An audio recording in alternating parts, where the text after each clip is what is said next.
وہ اگر نجات حاصل کرنی چاہیں اور بدلے میں زمین بھر سونا دیں تو ہرگز قبول نہیں کیا جائے گا۔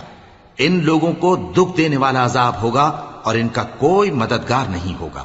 مومنوں، جب تک تم ان چیزوں میں سے جو تمہیں عزیز ہیں اللہ کی راہ میں خرچ نہ کرو گے کبھی نیکی حاصل نہ کر سکو گے، اور جو چیز تم خرچ کرو گے اللہ اس کو جانتا ہے۔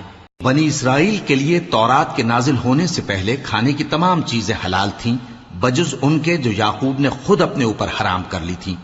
کہہ دو کہ اگر سچے ہو تو تورات لاؤ اور اسے پڑھو، یعنی دلیل پیش کرو۔ اب جو اس کے بعد بھی اللہ پر جھوٹے افطرا کریں تو ایسے لوگ ہی بے انصاف ہیں۔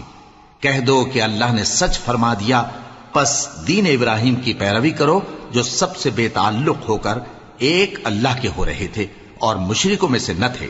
سب سے پہلا گھر جو لوگوں کی عبادت کرنے کے لیے مقرر کیا گیا تھا وہی ہے جو مکے میں ہے۔